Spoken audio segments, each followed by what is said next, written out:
فرض وکړو چې x مونږ سره یو رینډم یا تصادفي متحول دی کوم چې عبارت دی د هغو سپیانو شمیر سره چې تاسې په یوه ورځ کې وینئ. همدارنګه داسې وایو چې y مونږ سره یو بل تصادفي متحول دی او دا عبارت دی د هغو پیشوګانو شمیر سره چې تاسې ورسره په یوه ورځ کې مخامخ کیږئ یا وینئ. او راځو داسې فرض وکړو چې مونږ سره د دې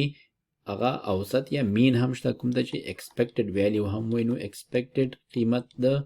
x دا مساوي کیږي دا مونږ په مین سره هم ښودلی شو. مین د x دا مساوي دی فرض وکړو چې دا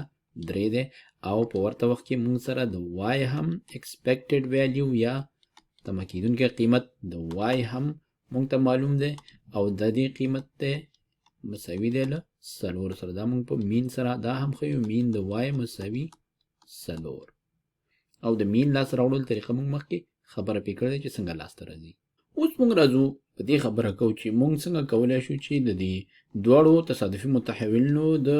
جمع د حاصل څه شی لاسته راوړو مین یا expected value یا په عبارت مونږ راځو دا لاسته راوړو چې مین د x جمع y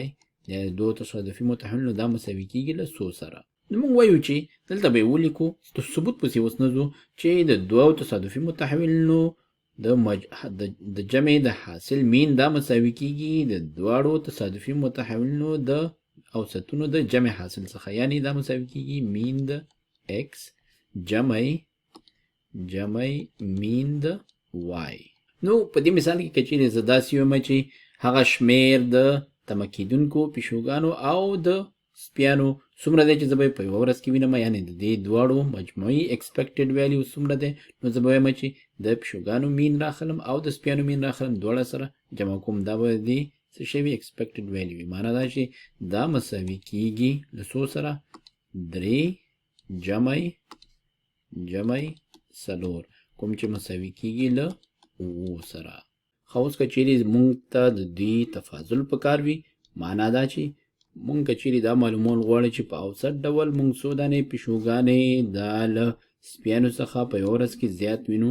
نو دا هم په عین شکل په لاس راځي. لکه څنګه چې د دوو تصادفي متحولونو د جمع اوسط دا عبارت و د دوی د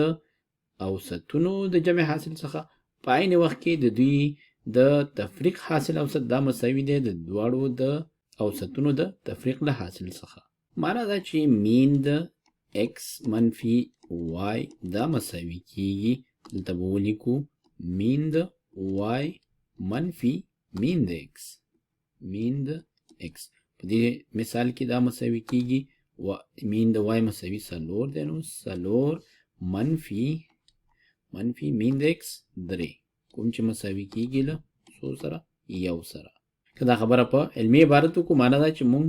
به د دې تمه لرو چې په یوه ورځ په یو تصادفي ورځ کې مونږ یوه پیشو په اوسط ډول د سپیانو څخه ډېره وینو. خو په دې مثال کې زموږ تصادفي متحول discrete random variable و ځکه چې مونږ په یوه ورځ کې په یو تصادفي ورځ کې داسې نشو کیدای چې 2.2 پیشوګانې وګورو یا 15.3 سپیان وګورو. همدارنګه د دې expected value هم کیدای شي چې د دې ضرور نه چې یو تام عدد وي بلکې دا مونږ کولی شو چې په د یو څو ورځو اوسط څخه د یو څو ورځو اوسط څخه دا یو قیمت لاسته راوړو. خو مفهوم پکې همدا دی چې د دوو تصادفي متحولونو د جمع د حاصل اوسط چې دی دا د دوی د اوسطونو د جمع حاصل څخه عبارت دی او همدارنګه د دوو تصادفي متحولونو د تفاضل اوسط چې دی د دوی د اوسطونو د تفاضل څخه عبارت دی. په راتلونکي ویډیو کې به موږ د دې ثبوت باندې خبره وکړو.